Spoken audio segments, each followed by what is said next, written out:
What's up everybody, BigSweetC here with you. Got a special little video for you.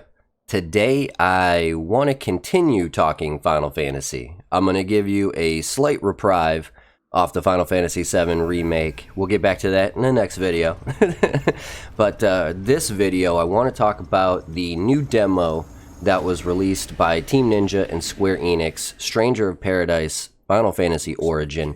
If you haven't heard, they announced this at E3. The two have teamed up to create what they called a Dark Souls version of Final Fantasy. Now, it's not a direct replication of the original Final Fantasy. It's more of like a what could have been style, according to the director of the game. So it's not a complete copy off of it, but you can definitely see the relation. The demo itself kind of takes you through that first little prologue tutorial part where, if you remember from the original game, you have to save Princess Sarah. You go into the Temple of Ordeals and save Princess Sarah from Garland. The king builds you a bridge, and then you actually start the game. This kind of seems like it's kind of taking place in that little prologue area where you're in this temple surrounded by enemies, and the end boss of it is Garland. You originally think it's Chaos, but it's actually Garland, and you have to defeat Garland. Now, my guess is after you defeat Garland, that's when the game actually takes place and starts, and then you go through everything else. But I'd be interested to see what they do keep in, what they don't keep in. Do we need to fight the pirates? Do we need to go into the Elfland and save the Mystic Prince? Or do we just go from place to place and destroy Lich, Kraken, Tiamat, Carrie, and then go on and into the temple and take on Chaos. So that is still yet to be seen, but the premise is fantastic, and I can tell right away from this demo that it's going to be one that I'm probably going to like a lot. Now, I did get aspects of Neo 2 Dark Souls in this game. There are certain things, like instead of a bonfire, you have this like crystal orb or whatever that you commune with, and then you have these potions that are like your Estus flasks, right? You have a certain amount of them you can use, and they replenish your life. And once you rest at these orbs, they replenish. When you die, you go back to the last orb that you rested at. It's essentially a one person versus everybody, even though you do have kind of two sidekicks. They don't do a whole lot to kind of keep the fight going. Now, that probably changes as your characters level up, but in the demo that we've seen, they didn't really help much. It was mostly me as Jack, the main character, fighting everybody kind of by myself. Now, It does seem pretty awesome. You start with a couple of job classes. You earn a couple of job classes. The skill tree itself, and this is what kind of makes me more think of God of War than Dark Souls. The way the game is played. So you do have the break bar like you would in a Dark Souls game, where you can kind of put people off balance and then get your riposte in. There really isn't like a riposte. It's more of a break gauge like it is in God of War. And then once their break gauge is done, you can do the super move that either destroys them or like does a ton of damage. And so it's more like God of War in the actual gameplay itself, more than Dark Souls. So I want to put that first and foremost. But I loved God of War. I think the new God of War is going to be fantastic. Or Ragnarok, or whatever they call it, was amazing. And I think this is going to be really fun playing it in that style. Back to the skill tree, that actually reminded me more of, say, like Dragon Age, where you kind of have these like little pieces that connect to other pieces. They even have like the diamond shapes that they do in Dragon Age. So it felt more like that in terms of development, as opposed to like Dark Souls or Neo, where you put your stats into like health, vigor, stamina, dexterity, strength, that kind of thing. Now, don't get me wrong, you do have like stat upgrades like agility and strength and stuff like that, but you don't get the choice. You have to like open that little area in the skill tree.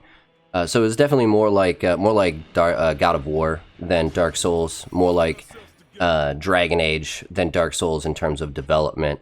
So I don't know if I really like this idea that they're comparing it to Dark Souls. You know, I get what they're doing. Dark Souls is super popular right now. Everybody loves it. The idea of the game being a little bit more difficult than a standard JRPG.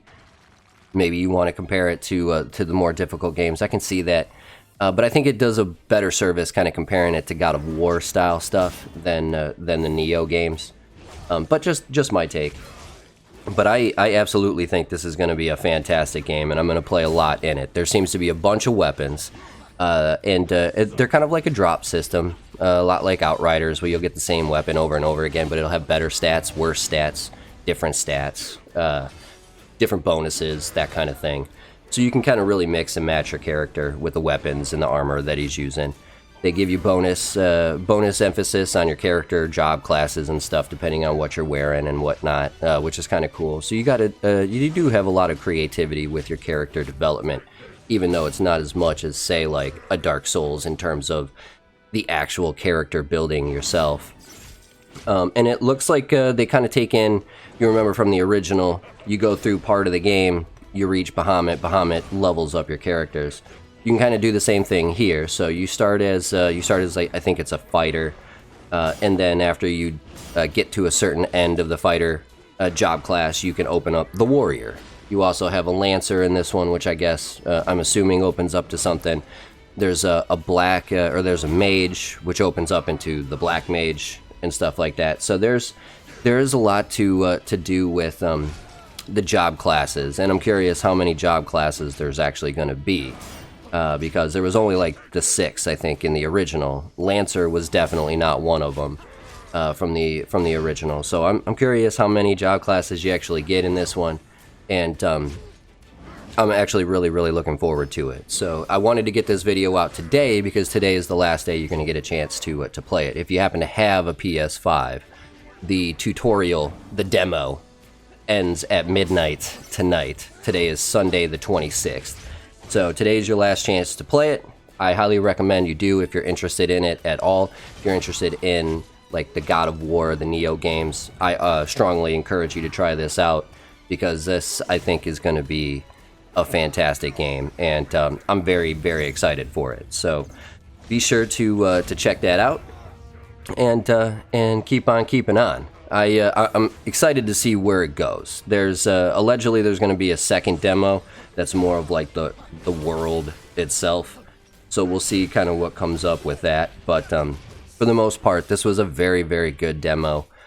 Some qualms with it, you know, with the three characters. It's a little hard to tell who exactly the enemy is about to attack. So if you're trying to get the timing down, it can be a little confusing at times, but I'm sure as you get better at it, it'll become more obvious, and the timing will get better. Speaking of that, there are a few differences. So instead of like all the Dark Souls games kind of work with the same buttons, well, in this one they kind of switched up the parry with the dodge and the roll and everything. So there's slight differences in the controls itself. Which will kind of take some getting used to, but for the most part, it was a pretty smooth run. They do have two different types of. They have a block, and then they have like what would be considered the parry. They call it the soul shield in this one, so it's going to take some getting used to, but all good games do. And I understand they wanted to kind of make something a little bit different. I'm sure as the game comes out and we get more into it, there's going to be a reason why Soul Shield is a different thing than just block and parry. But only time will tell when that comes out, and we'll see from there. But again, 2 thumbs up on this demo. Last day to play it if you happen to have a PS5. It's totally free to play, but you only get it till the 26th, and then it's over. I'm not sure when the second demo is coming out, but I know it can't be too long. And then the official release of the game, I believe, is January 2022. So I can't wait. It's going to be fantastic. It's my birthday month, and I think this is what we're going to celebrate my birthday with. And it should be fun. So just a short video. to let you guys know that you need to jump in on this if you're interested, because it's about to be gone, and to let you know that I think this is going to be fantastic and it's worth checking out. So if you made it this far, please do me that favor, hit that like, hit that sub, hit that notification bell. If you have already done all that, head on over to Twitch, Instagram, and Twitter. Follow me over there as well at BigSweetC. By the way, that's going to do it for this one. BigSweetC, that's me. Wishing YouTube, that's you. Wonderful day, night, morning, afternoon, evening, whatever time of day it might be. As long as you're watching, I'm wishing you a wonderful watching time. Sweetness, signing off. Peace.